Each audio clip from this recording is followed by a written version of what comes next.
Hello and welcome to Channel 18 TV News. I'm Don Julian filling in for Jim Rogers today. When a Hopkins County Sheriff's deputy arrived at the entrance to the Hageman Reserve following a call regarding a suspicious person at that location, he found a 51-year-old Mount Pleasant man refusing to leave the property at the request of the property owner, according to the deputy's report. The man had attempted to enter the property continuously, stating that he was a member at the country club. But the country club noted that he was not a current member and they did not want him on the property. He was said to be showing signs of drug use by clenching his jaw, unable to sit still, and failure to make eye contact. The deputy asked him to exit his vehicle. As he did, the vehicle rolled forward, striking the entrance gate. A search of the vehicle revealed a syringe with a yellow liquid substance believed to be methamphetamine. A clear glass pipe containing a white residue believed to be methamphetamine was also located. John David Wright II is in Hopkins County Jail charged with possession of a controlled substance less than 1 gram and with public intoxication. Cumbie police noted a traffic violation on I-30 near the 110-mile marker and caught up with the vehicle at the 107-mile marker. After activating lights and siren to gain attention of the driver, the officer continued to follow the vehicle to the 98-mile marker, where the driver finally stopped. During the brief chase, the driver had fluctuated speeds from 75 to 60 miles per hour and had failed to maintain a single lane of traffic swerving onto the improved shoulder.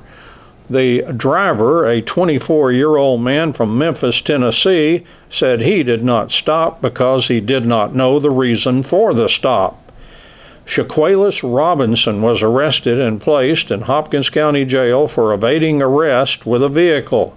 After being placed in jail, he reportedly became belligerent and resisted the jail staff with physical aggression, but eventually calmed, according to the police report. And Christus Trinity Clinic Sulphur Springs welcomed new provider Megan Bray, FNP, to serve the patients of their growing community practice recently. Bray earned her master's degree in nursing at the University of Texas at Tyler and her undergraduate degrees from both UT Tyler and Tarleton State University in Stephenville.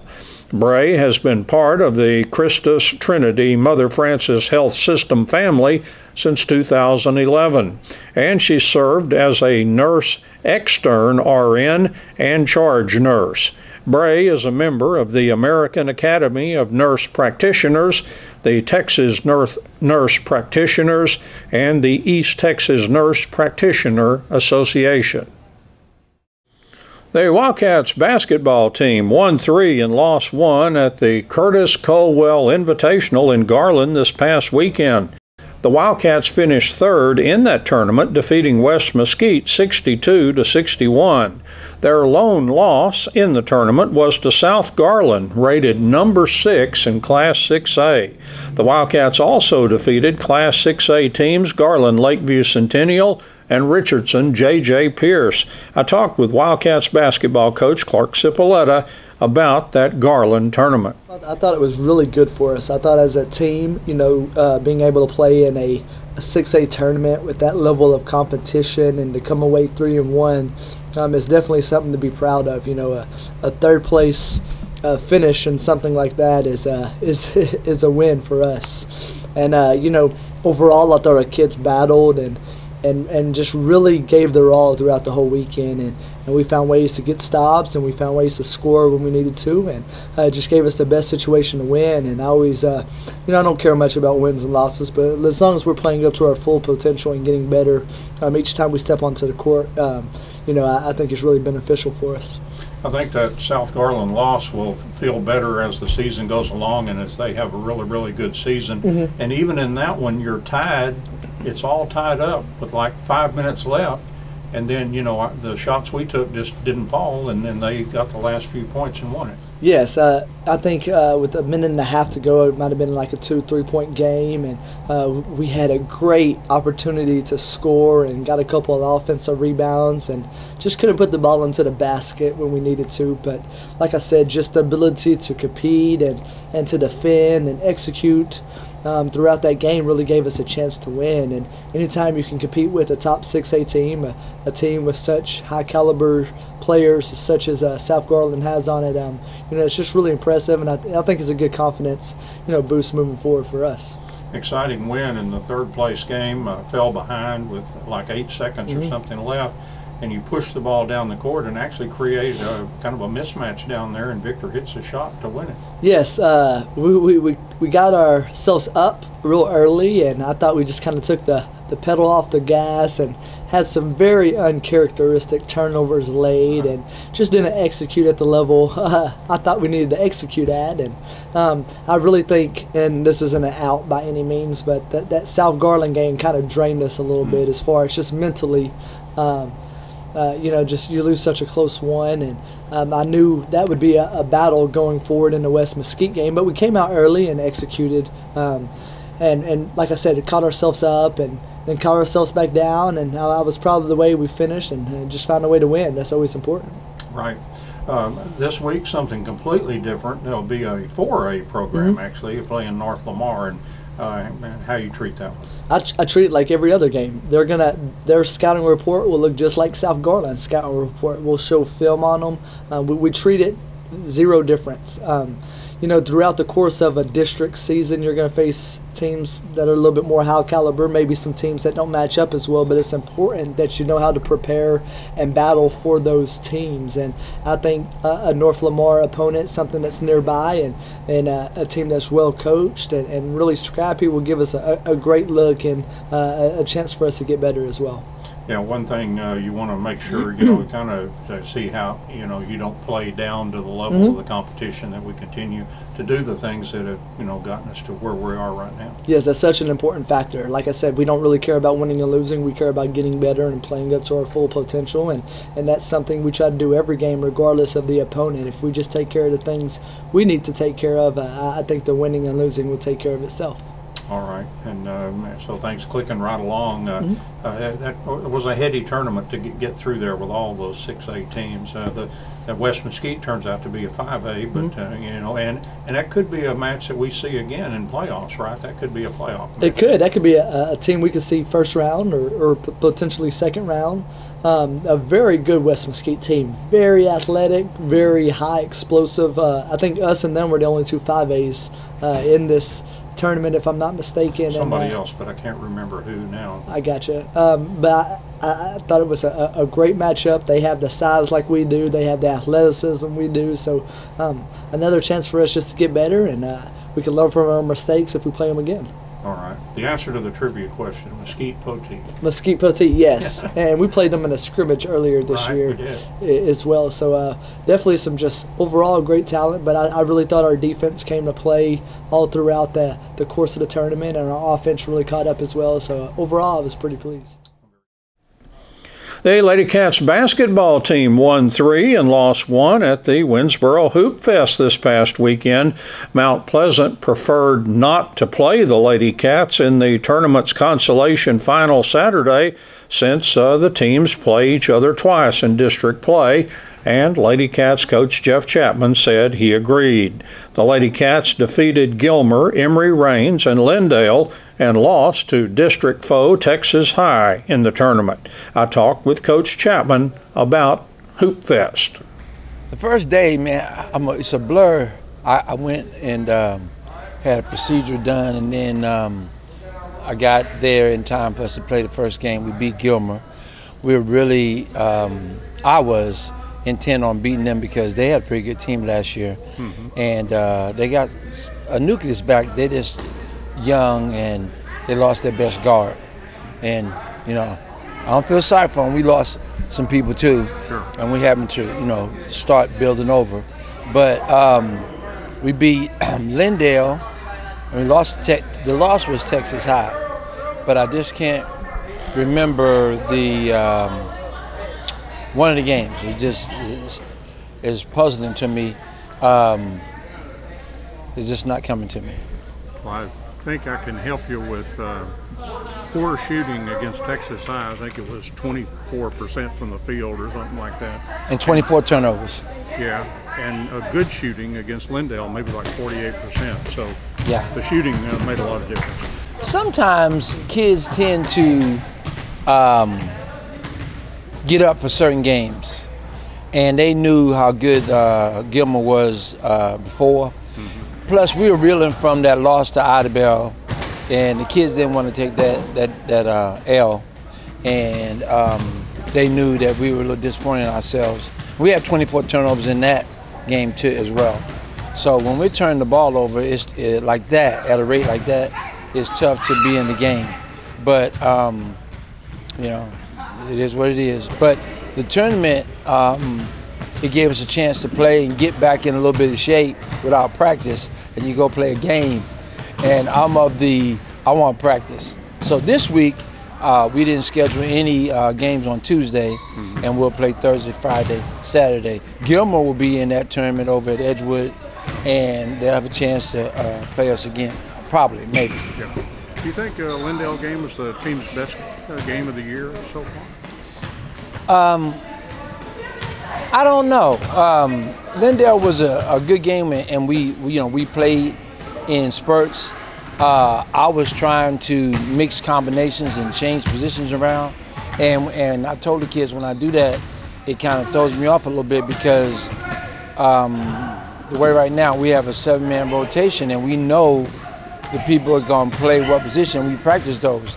When you go to a game and you play kids in a position they haven't done, it's a little intimidating and it's frustrating. And so we put the kids in a bad situation trying to do that. So hopefully this week we can get those combinations worked out and do better. For the life of me, it's driving me crazy. I got to go look up and see who we played in that second game, because it was 2 games. It was Emory Range. That's what it was. Sure was. That's the game. Emory Rames is the game that I tried to do different combinations and messed up. Thank you. Yeah, but Lindale was they were pretty good. We would go up and down. They got a first-year coach, and I remember the guy left. I think he went to White House. It was a good game. The kids, I told some of the kids we let ourselves down. We let each other down because we didn't all play to the best of our ability on Texas High. I just felt like they had they can put more athletes on the floor, and we didn't handle their traps. And when we handle the traps and presses that everybody gives, and that's anybody, you're gonna do better. And we were prepared for it, but one of the girls just wasn't feeling well, and is somebody that we have to have. And she said that she didn't eat much that morning, so she made a mistake. And then we sent them to get something to eat at I think it was Subway's for the next game, and everybody was filling up the par. We just don't have a team where we can replace some people. Right now, Kaylee and Sadavia are playing pretty much the whole game, and we need to be in better shape, and we're going to do some things in practice to try to be better conditioned. Since we played Hugo, he gave me a couple tips on some running drills that he does, and the girls are saying that they feel like they're getting in better shape. But it's like get in shape, here comes Thanksgiving, so get in a little better shape, then here comes Christmas. So after Christmas, we'll still do that conditioning, and hopefully we can cut down on, if we cut down turnovers and get in better shape, then it gives us a fair chance against the majority of the people we're going to play. All right. Kind of unfortunate, ended up in a consolation matchup with Mount Pleasant, and I don't know if either team wanted to play that way. Well, I was prepared to play, to tell the truth. I've been scouting and watching them that day, and I saw them that the other team they played didn't space out on their run and jump. They were too crowded, and that makes the run and jump even better. And I looked at it a little bit, and I saw it, And she came up to me and said, Coach, I told your girls that I didn't want to play because we play you 2 more times in district, and I want to wait for district, if that's okay with you.